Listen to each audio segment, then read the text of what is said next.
We're delighted to be working with the Korea Institute for International Economic Policy and to have two distinguished guests from the Peterson Institute for International Economics to join us today to talk about the future of global value chains. To start off, I'd like to turn things over to KAI President Kathleen Stephens. Ambassador Stephens? Troy, thank you, and good evening to our Korean friends, and good morning to those in the U.S., and good day to everyone else who may be tuning in for what indeed is a global and very timely issue, and that of global value chains, in particular in East Asia, in particular looking at the world as it comes out of, as it evolves from where we are now. One of the advantages of this difficult period we're in, there are not too many, is that we are able to bring together top experts from across the world to talk about these issues. And I am so pleased that KEI is working together with our partner in Korea, KIEP, the Korea Institute for International Economic Policy, and the Peterson Institute for International Economics right here in Washington, D.C. on these topics. I just want to be very brief. I'm going to introduce our two speakers who are going to kick this off. Their full bios of the very distinguished careers, you'll see why we've invited them, are in the packages that were sent to everyone who registered. But first, it's my great pleasure to introduce our first speaker will be the new KIEP president in this job since June 2020, Kim Heungchong. He is a longtime KIEP scholar and expert with deep experience, not only in academia and in scholarship, but also in government positions, where over the years I watched the key role he played on issues from Korea-US Free Trade Agreement to the G20 and the crisis to APEC. And of course, he is known also for his deep expertise in Europe. And I understand that he's the president-elect of the European Studies Association of Korea for 2021, in addition to the new responsibilities taken on at KIEP. After that, we will hear from our great friend, Marcus Noland, who is the Executive Vice President and Director of Studies at the Peterson Institute. Marcus, of course, has deep global experience, but we at KEI, and I personally know him best as a unique scholar in the breadth and depth and quality of his engagement on topics related to North Korea, to its economy, to reunification, to a whole range of issues, which has really contributed, and again, I don't use the word unique very often, but in a very valuable and unique way to understanding, not only, again, in the academy, but in policy circles on issues related to North Korea. So Dr. Kim, President Kim, I'll turn to you first, and then to Marcus, and then we're looking forward to a very full discussion with a good audience. Okay, yeah, thank you very much for your very kind introduction, and good morning to the United States audience, and good evening to our audience in Korea. It's my great pleasure to welcome all of you to this web seminar. I'd like to extend my gratitude to President Kathleen Stephens of KEI and Vice President Marcus Noland of the Peterson, and Dr. Where's Jeffrey Schott from PIIE as well. Dr. Choi Nakgyoon from KIEP and Senior Director Choi Stangarone of KEI today. I would also like to thank the staff members, actually, you cannot see, but of my institution and KEI for their instrumental coordination efforts leading up to this webinar. Today we have all gathered here to share our insights and to discuss the future of changes in global value chain after the COVID-19 pandemic. And COVID-19 has had a great impact on people's ordinary life. It has inflicted a big blow, possibly fatal blow, to the world economy as well. And subsequently, global value chains in international trade, which have been shaped over several decades, has been changing a lot. Even before COVID-19, many firms from countries, including South Korea, have moved their factories from China to other regions, including ASEAN, because of the low wages and other production costs they can offer. This kind of shift has strengthened the regional value chains in these areas in ASEAN and Southeast Asia.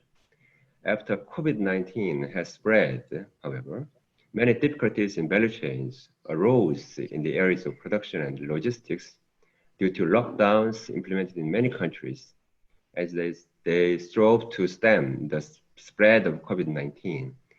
This has brought people to think more about the effectiveness and substantiability of GVCs during the pandemic and after. Moreover, it still remains unclear whether vaccines and medications for COVID will be available in a year or two. Thus, at this point, it's particularly timely to talk about the current states and performance of GVCs during the COVID-19 pandemics and the future of changes in GVC significantly impacted by COVID-19. One of the possible scenarios in the post-COVID-19 world is that there will be much more strong protectionism implemented in many countries, possibly in the United States and China, compared to before the pandemic. As we are all aware of, the Trump administration has strengthened this type of international trade policy since he stood up as the 45th POTUS. Even if Joe Biden is elected as the next president of the United States, I guess he is likely to apply pressure on trade partners, including Korea, to protect the United States industries instead of reviving multilateralism based on the WTO. The proposals he's making in his presidential campaign, such as Buy American, indicate his attitude toward the United States international trade policy. In the meantime, USMCA has been implemented as of July the 1st of this year. And then we Koreans are very interested in the USMCA is entering into force. Korean firms in Mexico, especially passenger vehicles and car parts firms, are concerned about how these trilateral trade agreements will impact their export to the United States. They will face high tariffs if they do not meet regional value content and labor value content requirements. And thus, I wish for today's discussion to shed light on how the governments and firms in both the United States and South Korea will behave in global trade market in response to strengthening protectionism such as USMCA and just disruptions in GVCs due to COVID-19. Once again, I extend my warmest appreciation to all participants for joining this webinar, and I look forward to opening discussions where ideas can be expanded and insights can be shared. Our discussions on these important topics will also help us to prepare strategies in response to the economic hardship caused by the COVID-19 pandemics. Thank you very much. 감사합니다. Thank you.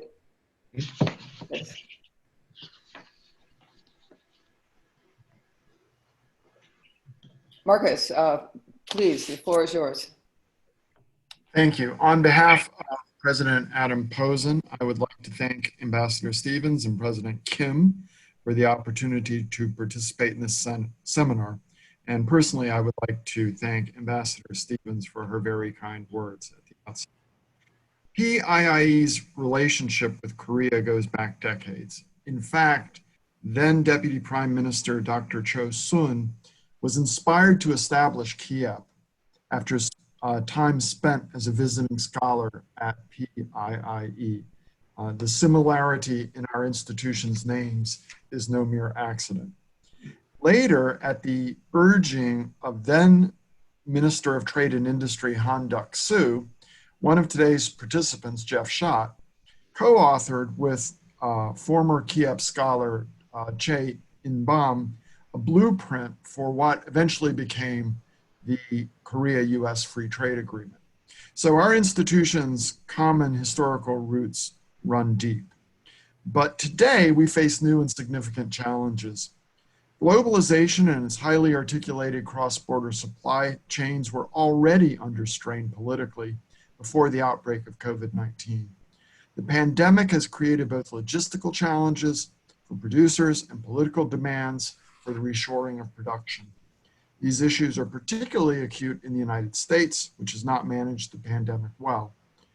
A basic question confronting Korean American firms is how to serve the still large US market, recognizing that the pandemic is creating ongoing political risk for logistics and investment.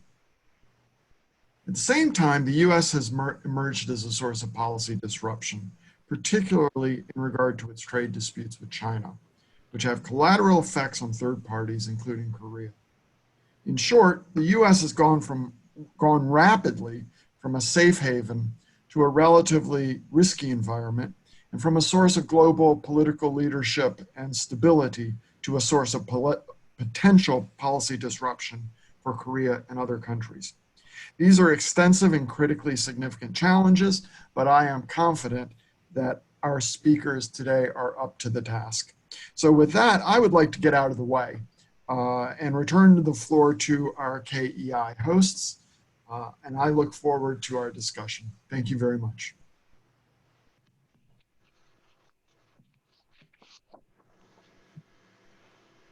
Well, thank you, Dr. Noland, and thank you, Ambassador Stephens and President Kim, for those opening remarks and helping to set the stage for what I think is going to be a very good discussion this morning. You should, as Ambassador Stephens said, have their full bios, but as you all know, Jeffrey Schott is a senior fellow at the Peterson Institute for International Economics, and Dr. Choi Nakgyoon is a senior research fellow at the Korea Institute for International Economic Policy. And to sort of start things off, as we've already seen, there are already questions about global value chains prior to COVID-19 from the US-China trade war, from other trends within the international trading system. But those questions have only grown as the pandemic has spread. Since the pandemic hit, we've seen significant declines in GDP and trade. In the second quarter, South Korea's GDP dropped by 3.3%. US GDP declined by 9.5%. The World Trade Organization expects global trade to decline by 13 to 32% this year. The second quarter trade numbers from South Korea show exports down 16.6%. With that context, I'd like to start with Dr. Choi. Dr. Choi, Korea was one of the first countries to see disruptions in global value chains, with Hyundai having to shut down productions for a few days due to parts shortages. Other countries in East Asia and elsewhere have also seen disruptions. How would you assess the performance of global value chains during this crisis? As you mentioned, the Korean auto industry was almost paralyzed by the disruptions in the supply chains of wiring harness, which is a bundle of wires and signals that acts like a blood vessel to a car. Due to a high percentage of manual work, most of them are produced in China to cut costs. About 87% of wiring harnesses that Korea imports are from China. Hyundai Motors stopped all of its finished car plants in February. COVID-19 led to component bottlenecks in East Asia and elsewhere. For example, Japan's Nintendo Corporation suspended domestic shipments of Nintendo Switch video games console due to a production delay in China and Vietnam. iPhone manufacturers like Foxconn and Wistron suspended all productions at their Indian plants to comply with their nationwide lockdown. Many countries restricted movements of goods as well as natural persons to prevent the spread of COVID-19. As a result of such measures, global supply chains based on seamless connectivity ended up being almost frozen because the whole system of supply chains can be disrupted when even one single part or component is lacking. It's not surprising that global supply chains have a tendency to magnify risks from exposure to economic crisis and natural disasters in terms of frequency and magnitude. Any unnecessary dwell time in a segment of GVCs creates a substantial impact on whole production processes because intermediate goods used to cross borders many times until a final good is assembled. Differently from previous disasters, however, COVID-19 is not specific to a country or an industry, but a pandemic that affects the global connectivity of goods and services. Furthermore, the so-called bullwhip effect aggravates the negative impacts from the demand shock, where an initial demand shock tends to be magnified as one moves upstream. Currently, the global supply chains do not successfully deliver the promised products depending on a just-in-time system. Thank you. Thank you, Dr. Choi. So, Jeff, sort of building on some of this, we had seen in recent years trends towards deglobalization. Growth in international trade has been slowing since the Great Recession, and global FDI had fallen by 31% in 2019 from its 2007 peak. Do you think COVID-19 is merely going to accelerate these trends, or do you think there will be a fundamental, or do you see a fundamental rethinking of how global value chains work? Well, I think companies have been continually reassess their supply chains.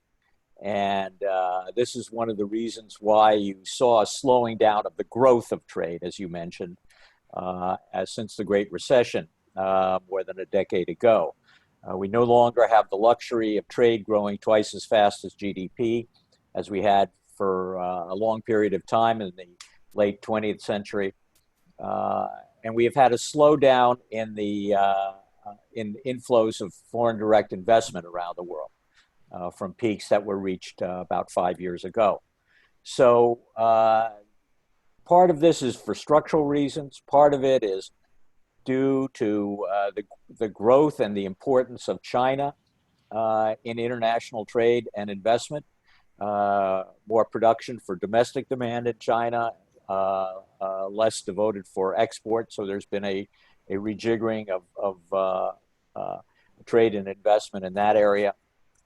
But we will see and continue to see changes because of the pandemic and because of the U.S.-China trade war. As Marcus Noland mentioned in his introduction, there is increased uncertainty in world trade. You don't have the anchor of the reliability of the push for continuing market opening that you had in the first half century of the post-war period. We now have a period where countries are looking to guard domestic production, try to reshore investment, and that nationalism or protectionism is going to be a continuing factor in international commercial relations for some time to come. So it's COVID we will get over, but it has added to the uncertainty and it has complicated the calculations that companies have to go through in planning their value chains.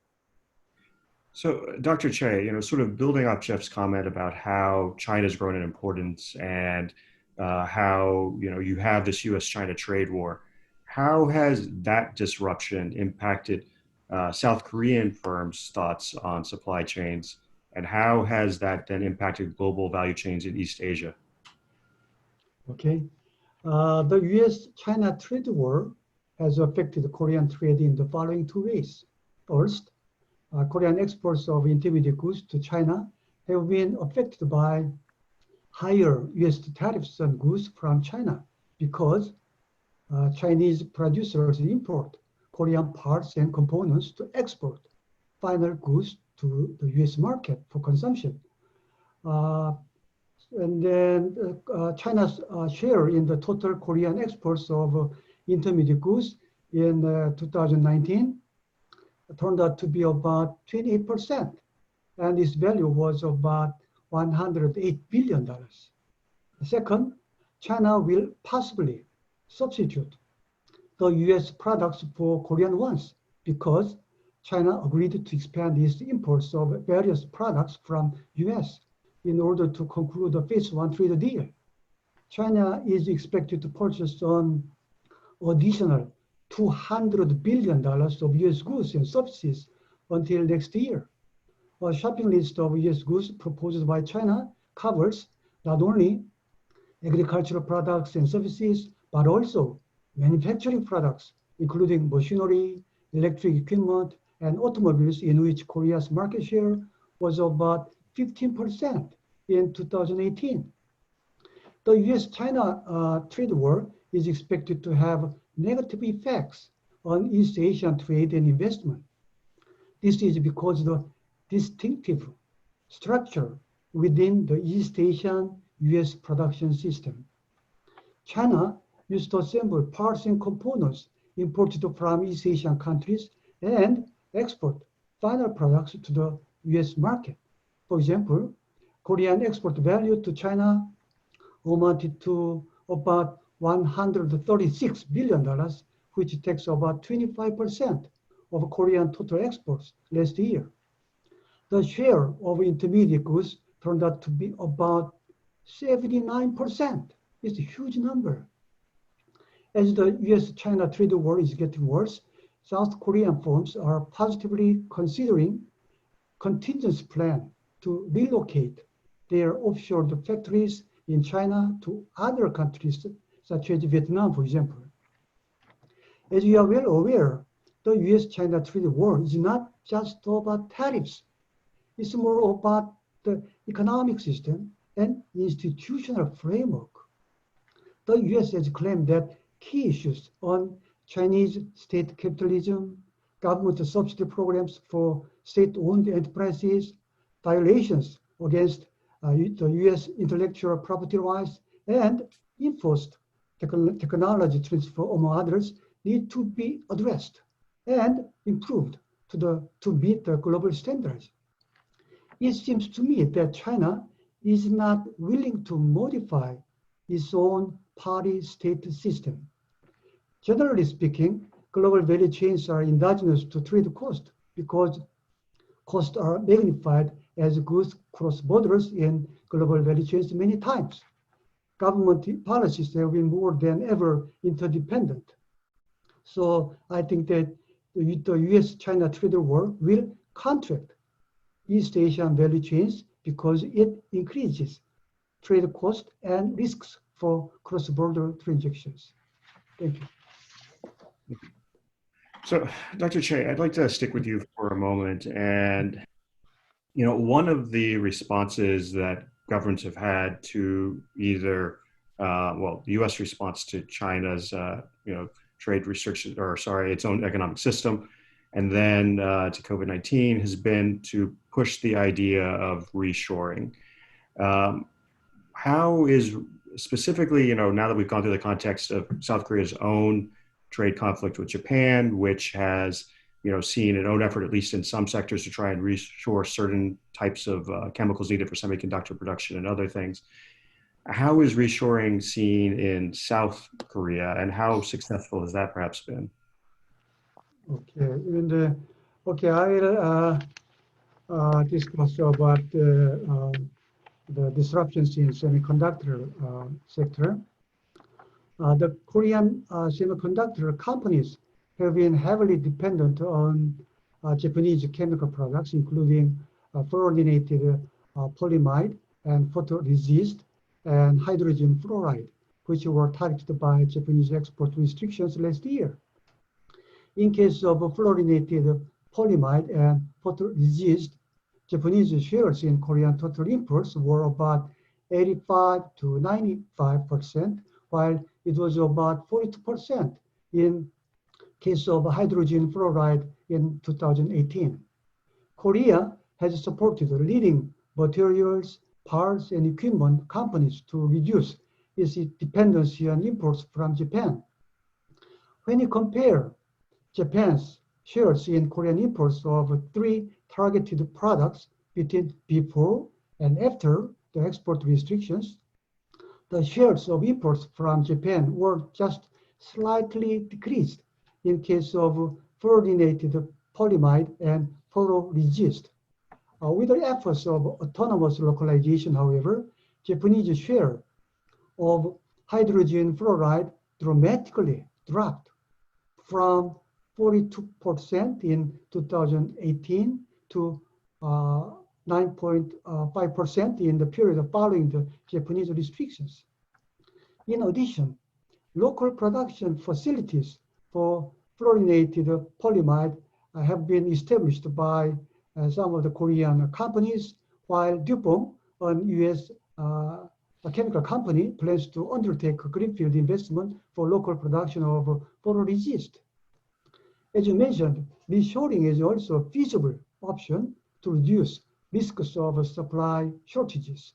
the Korean government has implemented support programs for reshored companies since 2013, but it turned out that average number of reshored companies was about only 10 between 2014 and 2018.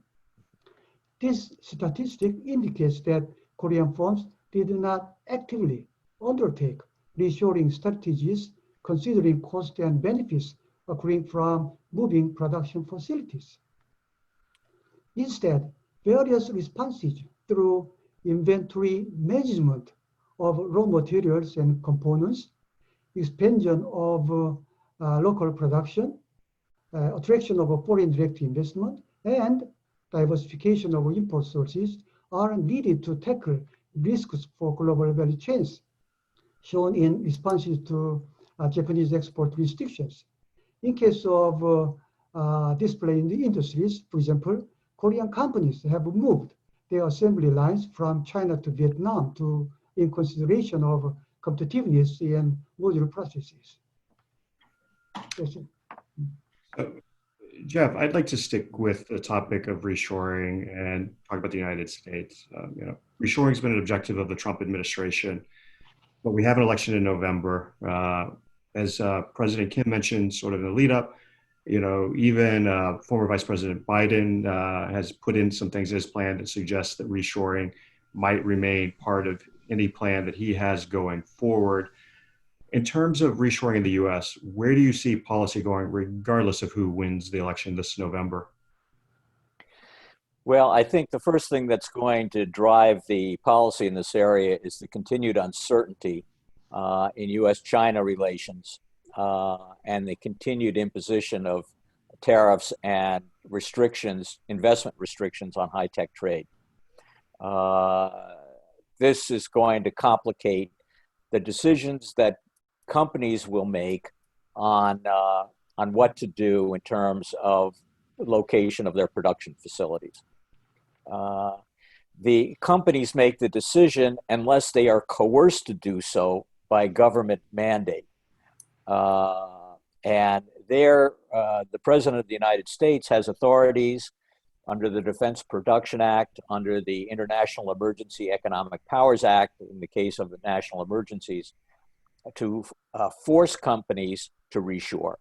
But that is something that the Trump administration tried to do with the Defense Production Act and found out you have to actually do your homework before you can invoke these authorities, because the action can be very disruptive to domestic production and employment. So there, I think there would be a sharp difference between the Trump administration and a prospective Biden administration in terms of reshoring. Both want more investment and production in the United States.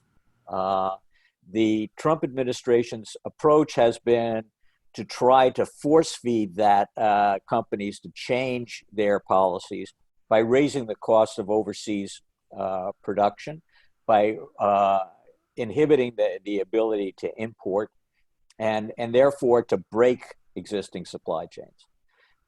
If in the Biden plans, and of course these are just plans that have been put out in the course of a political campaign, but in the Biden plans, the emphasis is more on competitiveness and taking steps through government policies, through government subsidies for innovation, especially in manufacturing sector and there especially in microelectronics,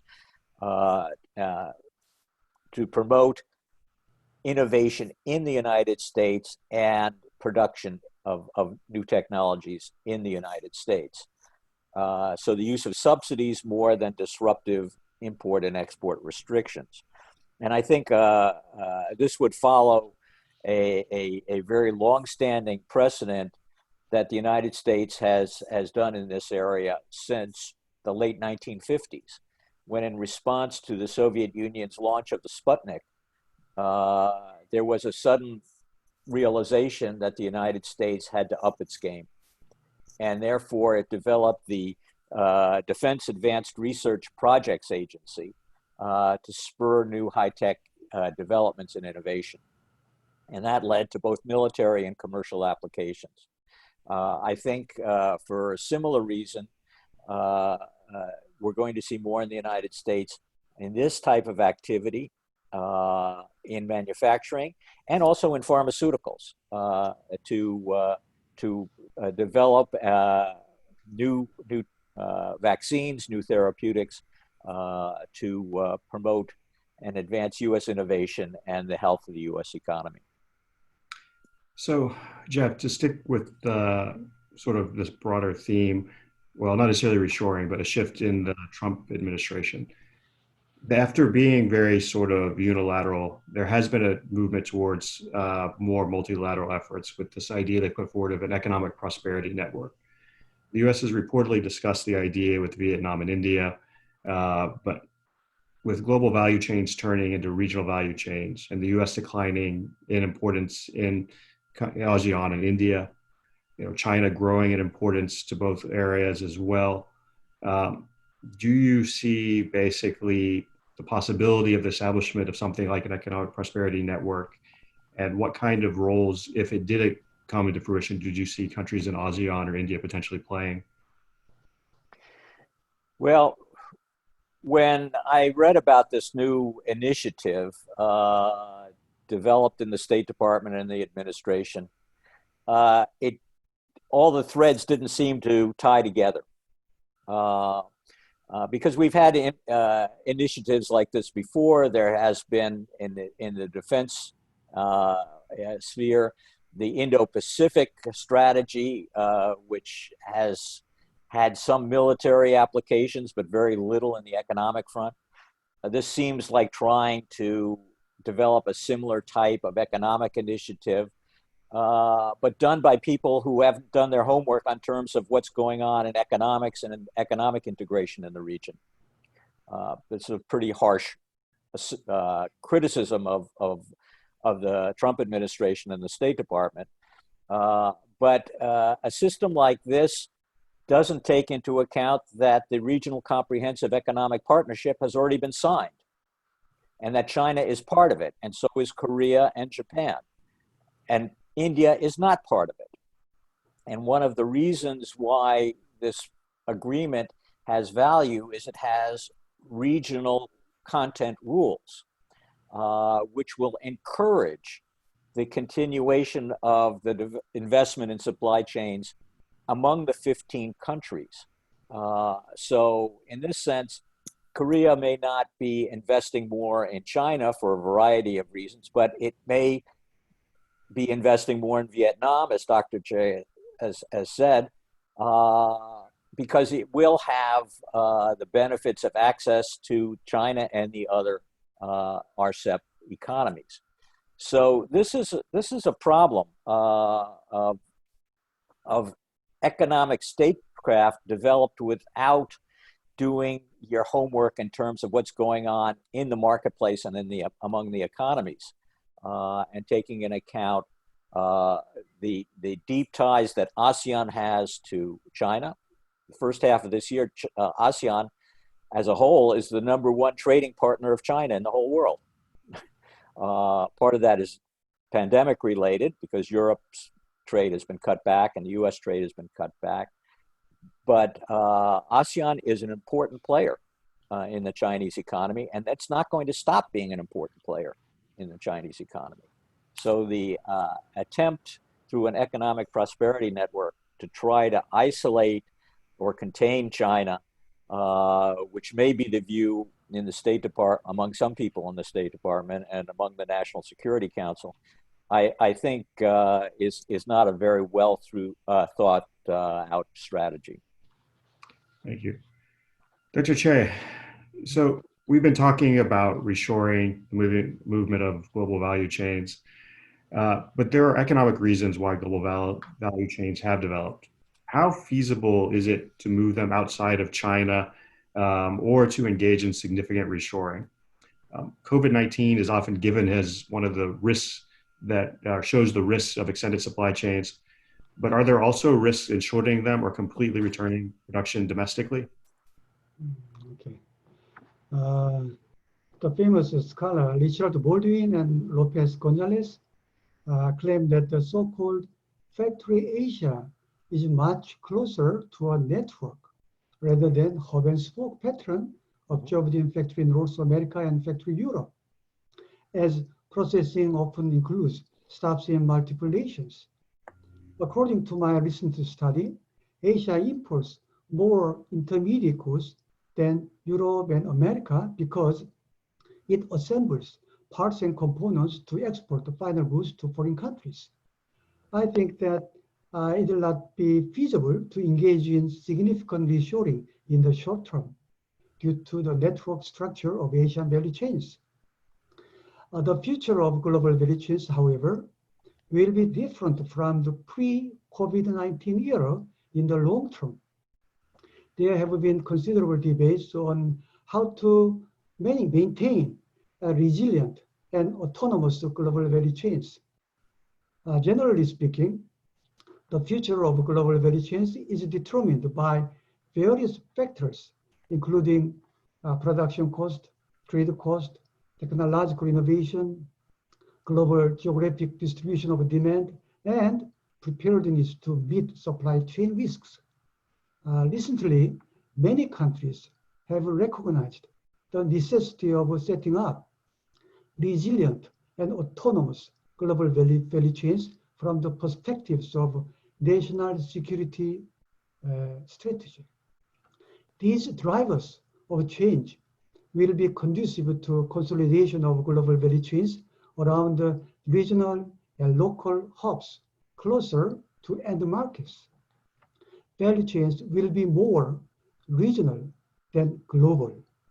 The contraction of global value chains will be accelerated by reshoring and nearshoring of the offshore production facilities by multinational enterprises.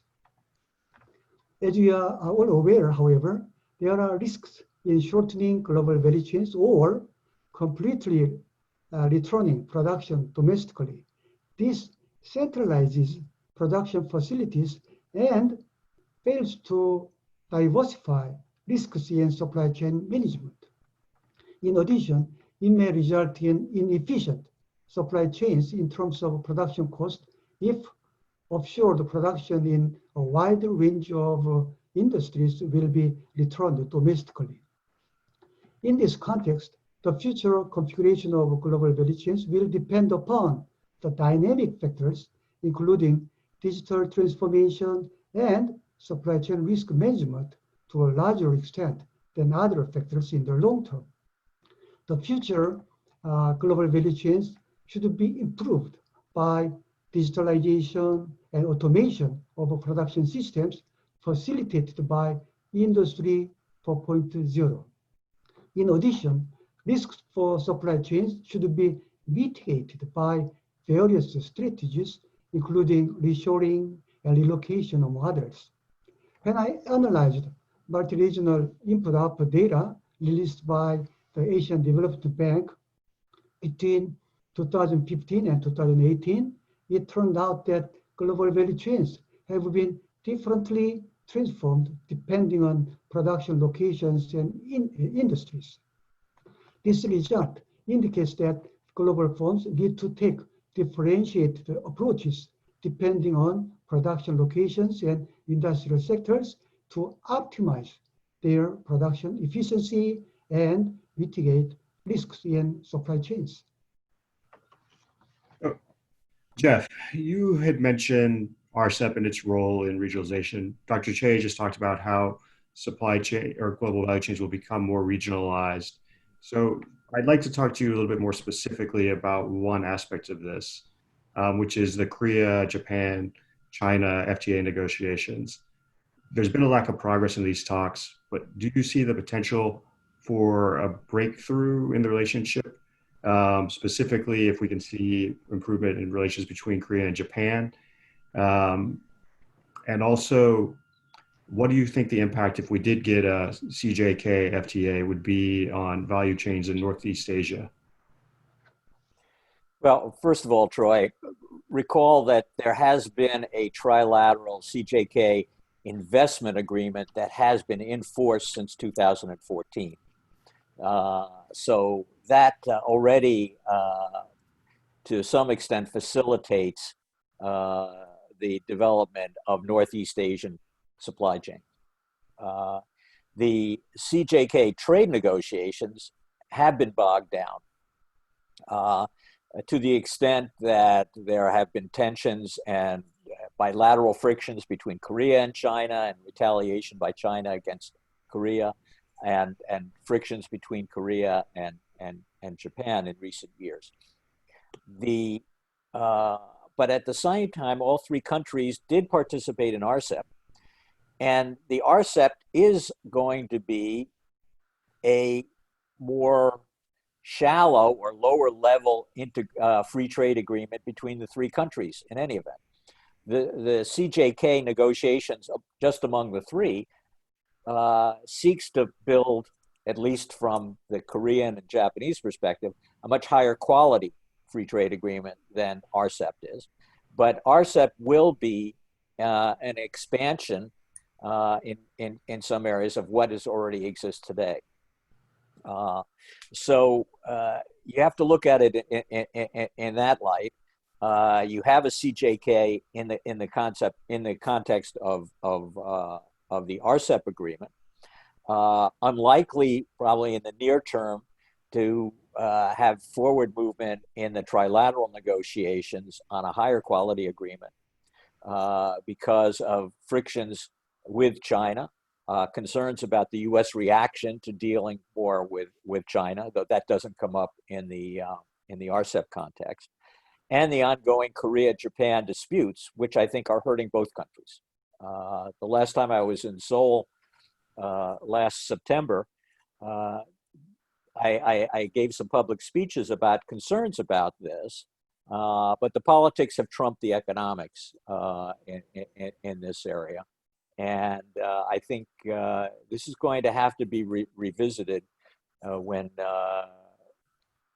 both Korean officials and other officials in Asia look at the consequences of the U.S.-China trade war and the disruptions caused by the pandemic. So for our audience watching at home, I have a few more questions, but we do want to also try to get some questions in from you. If you have a question for our panel, please feel free to use the Q&A function built into Zoom, and we will try in about 5 or 10 minutes to try and move into those questions as well. But with that said, Dr. Choi, after the Trump administration withdrew from TPP, and to sort of stick with this regional theme, Japan and Australia also worked to keep the agreement alive, now has the comprehensive and progressive Trans-Pacific Partnership. Will there be a role for agreements such as CPTPP or RCEP in continuing to maintain or shape the rules under global value chains? Or, at least in the case of TPP, will they fade in significance without the US or Chinese involvement? Regional hubs, such as the US for America, and Germany for Europe, and China for East Asia, have played a crucial, central role in global value chain trade. The three regional clusters are major designers of mega FTAs, such as USMCA, EU-Japan FTA, and RCEP. According to a recent study by World Bank, China became the core of the Asia-Pacific community by transferring a large portion of foreign value added to other countries in 2011. The relative distance between European and Asia-Pacific communities shortened, and more countries joined global value chains through some of the main hubs. In 2015, however, a recession likely occurred in the complex global value chain networks. In particular, the North American Free Trade Area, East Asia plus ASEAN, and Europe were again isolated, which indicates that complex global value chains have declined in the pre-COVID-19 era. Mega FTAs are expected to consolidate global value chains that have emerged as new platforms for national development strategies. If the US join the CPTPP, then it will possibly strengthen its pivotal role as a regional hub in production networks. According to a study by Orifice and Rocha in 2015, agreements between developed and developing countries include a higher number of WTO plus provisions compared with North-North and South-South agreements. This result indicates that developed countries agree to FTAs with the developing countries to obtain deeper levels of commitments. In exchange, developing countries secure their access to larger markets. It also implies that a leadership by large countries such as the US and China will be crucial to a successful negotiation for trade-related rules under which global value chains effectively function. We have to note that recent trade agreements have deepened regional integration by improving trade rules already covered. For example, provisions regarding FTA industrial and agricultural goods, customs, SPS, and TBT, among others. Furthermore, deep trade agreement may include new rules which are not addressed in the WTO agreements. For example, provisions regarding anti-corruption, competition policy, environmental laws, and intellectual property rights, and so on. The deep trade agreements may serve as an institutional framework to ensure that global value chains function much more efficiently. In this context, regional trade agreements such as RCEP will lead to improve trade rules already covered and include new rules in order to have significant impact on the global value chains. Jeff, I know you've done a lot of work on CPTPP as well. Do you have any additional thoughts you'd like to add, either in reference to the United States or China? Well, the first thing about the CPTPP is that it is in force, but only 7 of the 11 countries have ratified it. So there's still work to be done in 4 countries to complete their domestic procedures so that it is fully in place. And that means that the first priority of the membership is to get everybody on board. That will take precedence over considering new members. Second point is the US pulled out on President Trump's 3rd day in office. It will not consider going back if President Trump is reelected. If Vice President Biden is elected, his first priority will be cleaning up problems in the US domestic economy, strengthening competitiveness of US firms before engaging in a new international trade negotiations.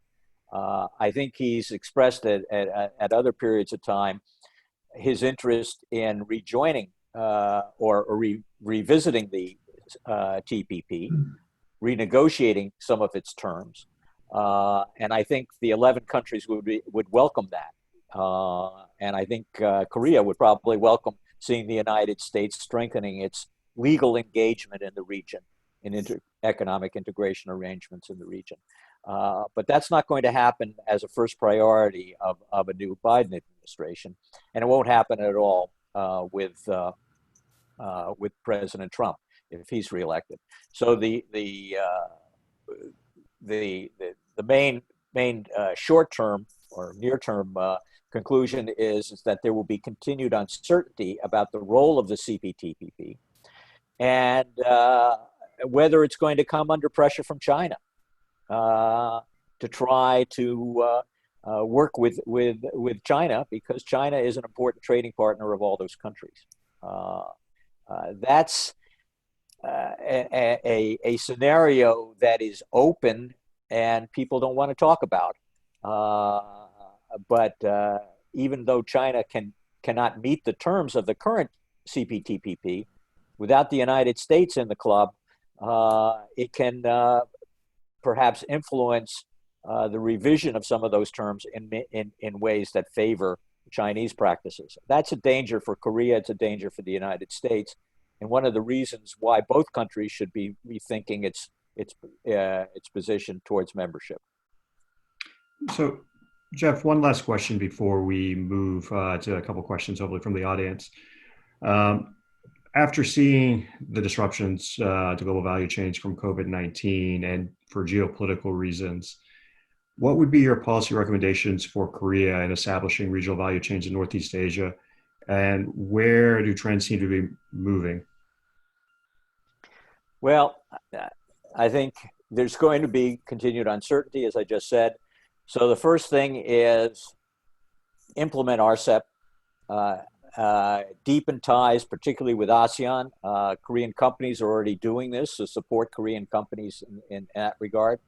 There is a new reshoring plan, similar to what Japan is doing, similar to what Taiwan is doing, similar to what India is doing, and similar to what the United States under Trump is considering in the semiconductor industry, which could affect the access of Korean firms to the U.S. market, and continuing problems with restrictions on high-tech trade and investment.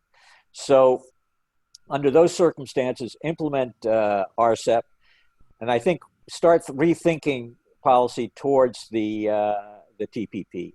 I think it's important to recognize that both forums, the RCEP and the TPP, are regional forums.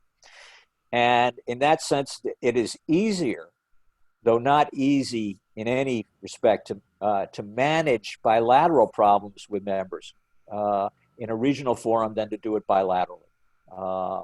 And so in thinking about how to manage Korea-China, Korea-Japan frictions, I think I would look forward to insights from analysis from Kiev on what could be done, or whether there are a variety of broader solutions that might be available by deepening regional associations. Thank you, Jeff.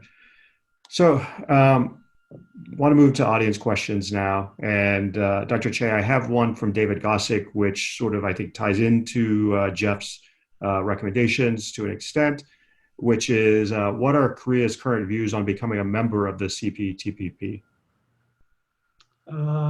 Actually, it's my personal opinion that the Korean government is positively thinking about the possibility that we can manage to join CPTPP.